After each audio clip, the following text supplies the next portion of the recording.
Nous allons commencer la présentation donc de cet webinaire. Aujourd'hui, nous allons donc traiter de l'automatisation marketing. Je vais aussi me présenter. Je m'appelle Laetitia Beckart. Je suis spécialiste en email marketing pour la France et l'Europe. Donc voilà, c'est aujourd'hui ma première webinaire pour la France. Donc j'espère que je ferai ça bien et que ce sera clair pour tout le monde. Voilà, si un petit détail, si vous avez des questions pendant la présentation, je vous demanderai de les écrire dans le chat. Et on y reprendra tout à la fin, on y répondra à la fin et on prendra 10 minutes afin d'éclaircir tout ça. Donc voilà. Et avant de commencer, quelques petits détails. Cet webinaire est évidemment destiné à tout type de profil qui souhaite en fait s'initier à l'automatisation marketing. Donc il ne faut pas être un professionnel ni un grand expert en email marketing pour pouvoir utiliser cette stratégie. Cet webinaire durera 20 minutes. Comme je l'ai dit auparavant, nous réserverons 10 minutes pour les questions à la fin de ce webinaire. Ce webinaire est aussi enregistré parce que nous avons l'intention de le publier sur notre chaîne YouTube Benchmark Email France. Alors, nous allons commencer.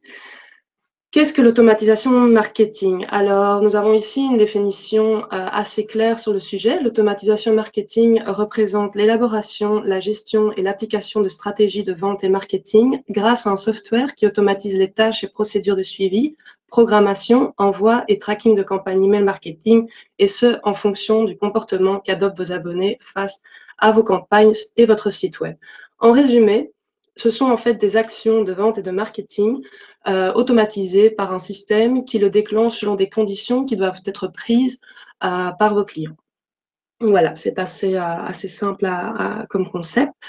La question qu'on nous pose souvent, c'est si l'automatisation marketing et l'email marketing, est-ce que c'est la même chose? Eh bien non. L'automatisation marketing est en fait, se compose d'éléments d'email marketing, mais ce sont ici deux termes complètement différents parce que l'email marketing correspond à une action ponctuelle et un envoi de campagne ponctuel, tandis que l'automatisation marketing reprend plusieurs éléments incluant donc l'email marketing. Alors, quels sont les avantages de l'automatisation marketing? Eh bien, la première chose, c'est évidemment d'envoyer des informations utiles à vos clients et prospects sur base des visites qu'ils font sur votre site web. Vous avez aussi du coup la possibilité de segmenter vos clients, donc les diviser par liste selon leur comportement, les intérêts ou les achats qu'ils ont fait auparavant. Et un troisième point important, c'est aussi un moyen de développer un schéma de vente et de marketing pour que vous puissiez maximiser vos chances de conversion. Donc, c'est-à-dire pour que des prospects finissent au final à passer à l'achat et en fait à se fidéliser. On me demande souvent combien d'interactions faut-il pour qu'un prospect devienne client. Alors, selon plusieurs études, il faudrait entre 5 et 7 interactions pour qu'un prospect passe à l'achat après avoir découvert votre entreprise. Cependant, ça dépend vraiment du produit que vous proposez et comment vous abordez votre client. Donc voilà, ça peut être plus, ça peut être moins, mais tout dépend évidemment de ce que vous avez à proposer et comment vous le proposez. Donc voilà, donc qu'est-ce qu'une interaction en soi? Au final, c'est un point de contact entre vous et le client. Donc ça peut être, donc c'est le nombre de fois en fait où votre prospect interagit avec votre marque via votre site web, via un appel, une réunion, via les réseaux sociaux ou sur une annonce Facebook ou Google Ads.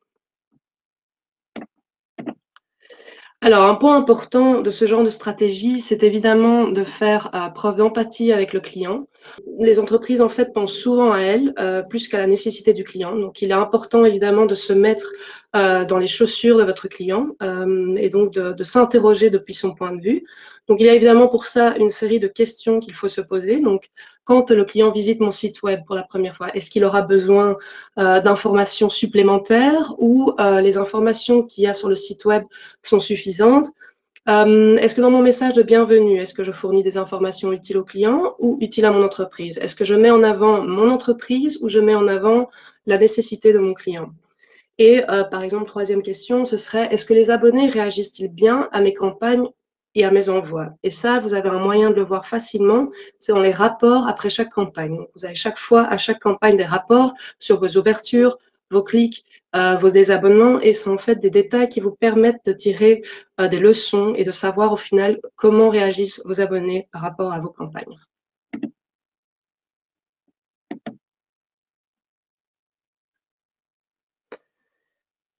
Alors, ici, nous avons un petit graphique assez explicatif sur, par exemple, sur ces interactions et sur ces actions marketing. Donc, vous avez ici différentes interactions qui se passent au niveau d'un client qui recherche plus d'informations. Donc, ça peut être un email, une recherche dans le navigateur, un événement, Facebook Ads, etc. Donc, toutes ces interactions vont finalement le transformer en contact. Il va ensuite passer en prospect puisqu'il va passer à la visite de notre site web. Il va y avoir là une qualification, donc voir s'il est vraiment intéressé par ce qu'on propose ou pas. Et c'est ensuite que si par exemple ce prospect est réellement intéressé par nos services ou nos produits, cela se transforme en opportunité. Opportunité de quoi? D'achat pour lui et donc de vente pour nous. Alors, qu'est-ce qui se compose en fait un processus de vente? Ben, en fait, vous avez plusieurs points. Le premier point est en fait la découverte de votre client par rapport à votre site web, à votre marque, à votre entreprise. Donc, c'est la première fois qu'un prospect en fait découvre vos services et vos produits. Donc, évidemment, ici, votre objectif est de vous faire connaître et les actions à prendre sur cet objectif est évidemment de créer du trafic et faire en sorte que vous ayez un site web intuitif et facile de navigation. Donc, facile à trouver, facile à découvrir. Ensuite, une fois que cette découverte est faite, vous créez une certaine nécessité dans vos prospects. Donc, les prospects vont commencer à être intéressés par vos services, par vos produits. Ils vont commencer à avoir besoin d'informations. Ils vont probablement télécharger des folios ou même vous contacter, histoire d'un peu affiner leur recherche. Donc ici, l'objectif est d'agrandir votre base de données parce que vous avez là l'opportunité d'étoffer vos listes de contacts, mais aussi c'est un moyen de pousser en fait ce prospect à prendre une action, à prendre une initiative et à prendre une décision. Donc les actions ici, c'est évidemment de réussir à le fidéliser, qu'ils nous suivent par exemple sur les réseaux sociaux et qu'ils le partagent aussi, que le contenu de notre blog soit évidemment adapté à ses besoins et ses recherches, et évidemment proposer des supports téléchargeables qui pourraient en fait tout à fait lui convenir.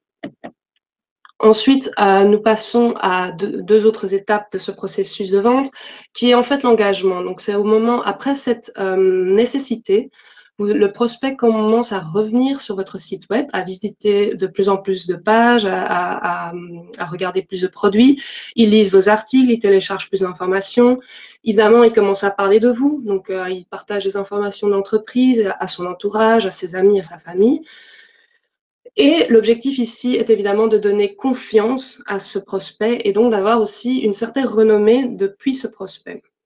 Donc les actions que vous allez devoir prendre, évidemment, c'est d'essayer de partager les opinions d'autres clients, histoire de renforcer la décision de votre prospect. Faire une comparaison avec la concurrence et par exemple lui proposer un support un peu particulier comme une webinaire ou une démo. On passe ensuite en fait à sa considération. Alors la considération du client, c'est en fait sa considération à passer à l'achat, à choisir votre produit. Donc il aura comparé ce que vous avez à offrir avec la concurrence. Il prendra sur base de cette analyse une décision. Donc ici, votre objectif sera évidemment de répondre à ses doutes, de le qualifier, voir s'il est réellement intéressé, s'il s'est complètement détaché du processus, etc., etc. Et donc les actions ici pour être sûr de le conforter dans cette décision et qu'il visite la page de vente et de prix, qu'on lui propose une démo sur ce qu'il recherche, qu'on fasse un appel pour résoudre ses derniers doutes ou ses problèmes et évidemment, par exemple, proposer un essai gratuit du service, comme on fait par exemple chez nous, chez Benchmark.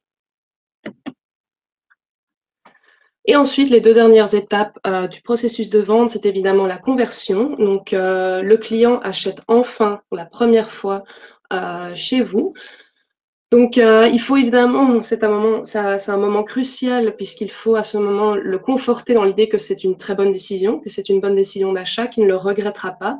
Et donc, l'action ici, évidemment, à lui fournir, c'est un service après-vente exceptionnel. Donc, lui offrir le meilleur service possible pour vraiment qu'il se dise, bon, ben voilà, j'ai pas fait d'erreur, c'était bien ce qu'il me fallait. Et voilà, vous allez donc passer à la suite qui est en fait la rétention de ce client. Le client est censé petit à petit passer à un deuxième achat, il va garder le contact avec vous, il va garder le contact avec l'entreprise.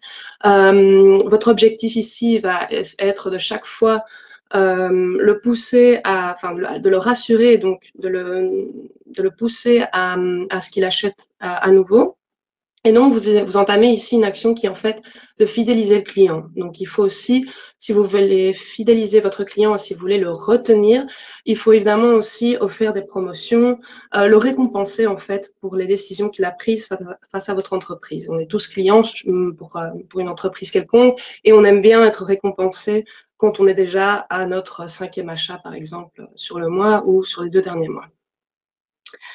Donc voilà, ici c'est un résumé du cheminement dont je viens de vous parler. Donc découverte du client, nécessité du client, son engagement par rapport à un produit qu'il est en train de visiter, sa considération, donc son analyse de votre produit par rapport à la concurrence, sa conversion, donc il est passé à l'achat, il s'est décidé, et sa rétention qui est évidemment de le fidéliser et de faire en sorte qu'il reste avec nous.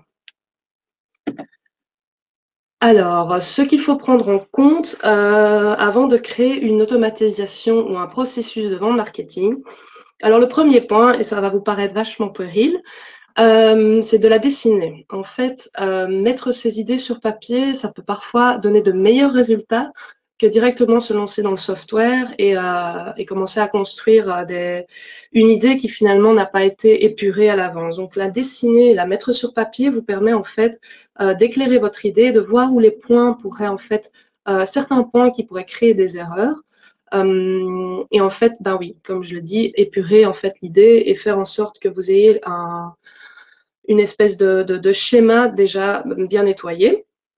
Ensuite, on recommande de créer des automatisations simples. Donc, il ne sert à rien de faire compliqué quand on peut faire simple.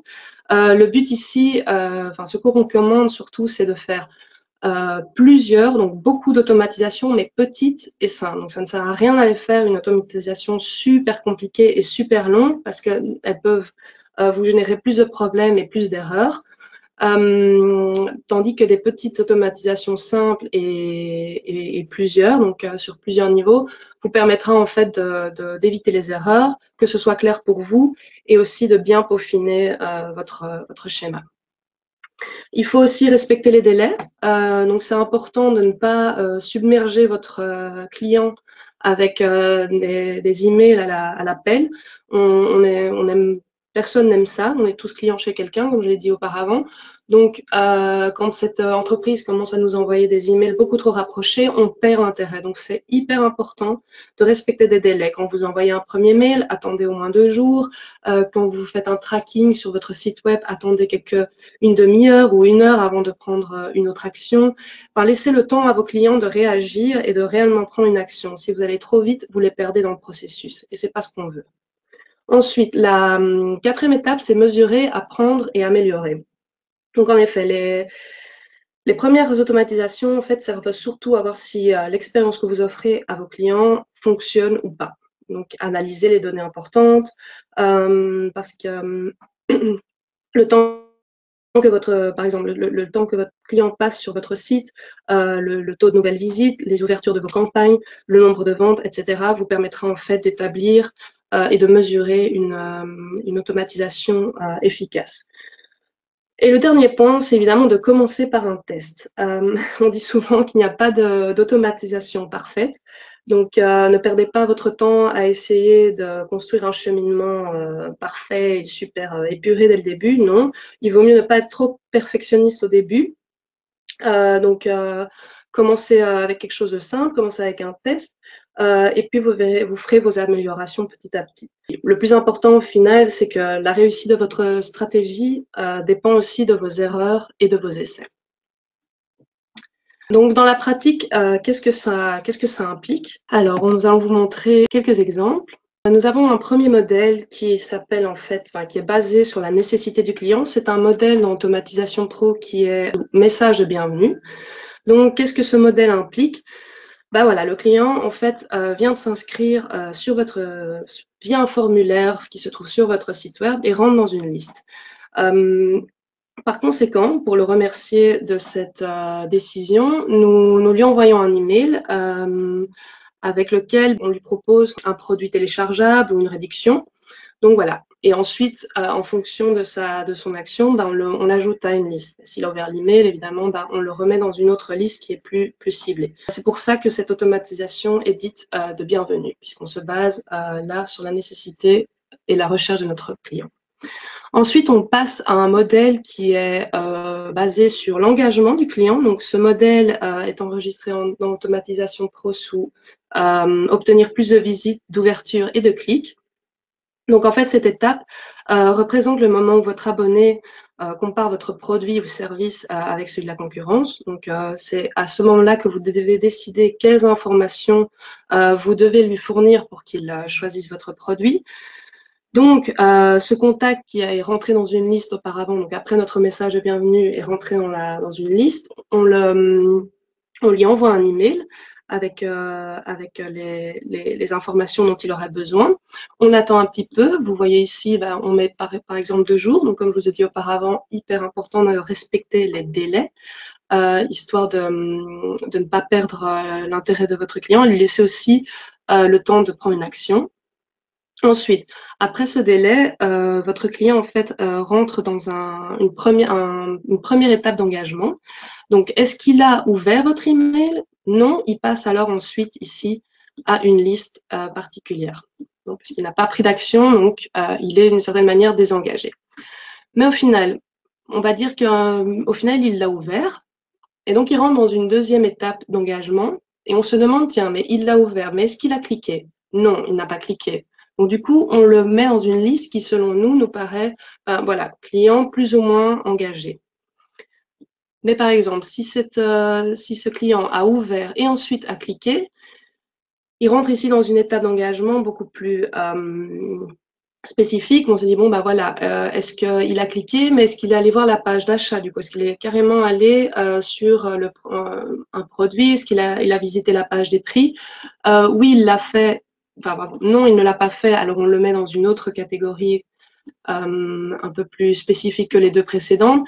Mais si par exemple il l'a fait, il remplit des conditions et donc on envoie à une liste par exemple qui serait de clients complètement engagés et vraiment intéressés par ce que vous avez à offrir. D'accord? Donc voilà. Ensuite, le troisième modèle que nous avons est basé sur la considération du client.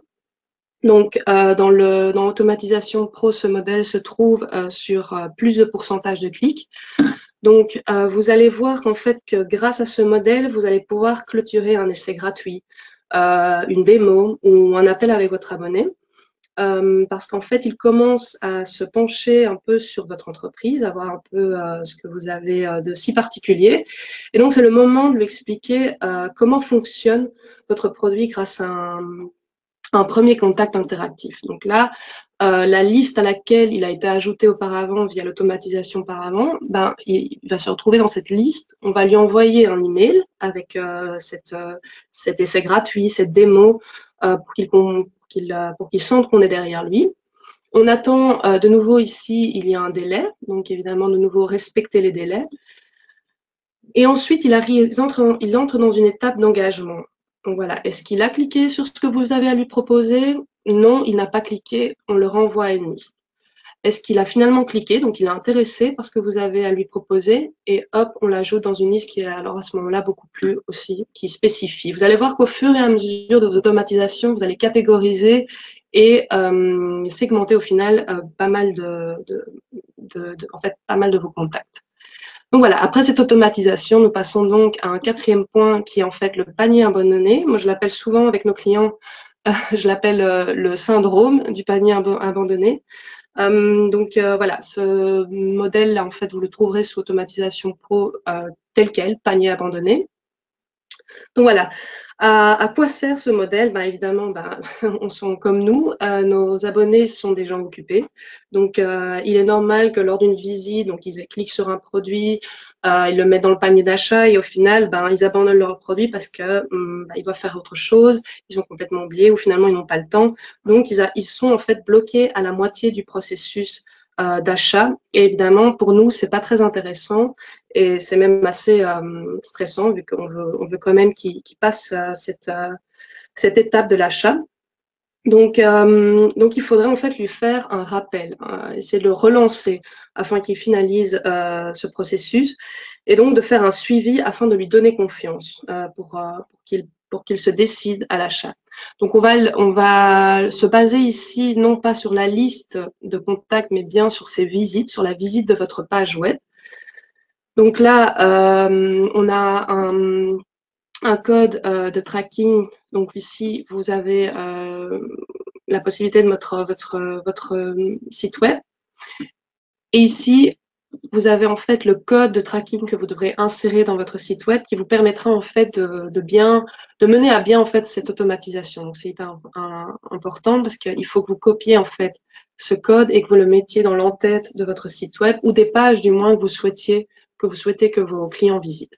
Donc voilà, donc vous spécifiez l'entrée sur une visite web. Vous attendez, donc voilà, vous attendez de voir si vos clients visitent votre page web. Donc ici, vous avez de nouveau un délai d'attente. On a mis 1 heure, ça peut être une demi-heure, ça peut être 45 minutes. Ça, c'est vraiment selon vos envies.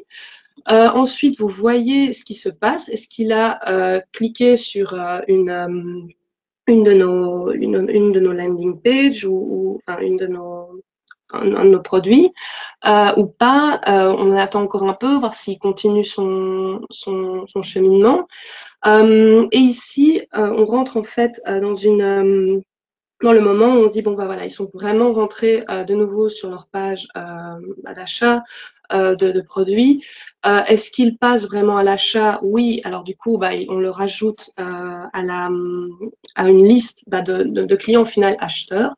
Non, il est allé jusqu'à ce point-là, mais finalement, il n'est finalement pas passé à l'achat, alors il ne remplit pas les conditions et on l'ajoute à une autre liste. Donc voilà, c'est vraiment un schéma de suivi. Donc même si même s'il ne remplit pas les conditions, essayez quand même de relancer les clients qui ont ce syndrome de laisser leurs produits abandonnés dans un panier parce qu'au final, il faut très peu d'impact en fait pour qu'ils passent à l'achat. Donc voilà, et nous arrivons donc à notre dernier point qui est au final la rétention et la demande d'opinion et de feedback. Donc, ce point, en fait, est assez important pour vous, dans le sens où vous allez voir, ça va vous permettre, en fait, de voir quelle est l'expérience de votre client par rapport au produit ou au service que vous lui avez fourni. Donc, c'est important à ce moment-là, ben voilà, vous commencez avec l'entrée ici de la liste de vos clients acheteurs. Donc, il faut évidemment que ce soit des clients qui aient acheté vos produits. Vous leur envoyez un email en leur disant, voilà, nous savons que vous avez acheté ce produit ou vous avez demandé ce service. J'aimerais avoir votre opinion. Pourriez-vous cliquer sur ce lien afin de nous donner votre feedback? On attend de nouveau, encore une fois, on attend les délais, on les respecte. Il faut qu'il ait le temps de prendre une action. Ensuite, après ce délai, il faut évidemment se dire, bon, bah voilà, qu'est-ce qu'il a fait au final? Est-ce qu'il va sur une de mes landing pages pour donner son feedback ou pas? Bon, bah oui, non, il le fait pas. Bon, bah alors pourquoi? J'aimerais bien savoir pourquoi il ne veut pas donner son opinion. Il ne me répond toujours pas. Je le mets dans une liste où je sais que ce client ne me répondra jamais sur mes demandes de feedback. Par contre, si ici il dit oui, on va cliquer, on va donner notre opinion, il remplit les conditions et on l'ajoute à une liste.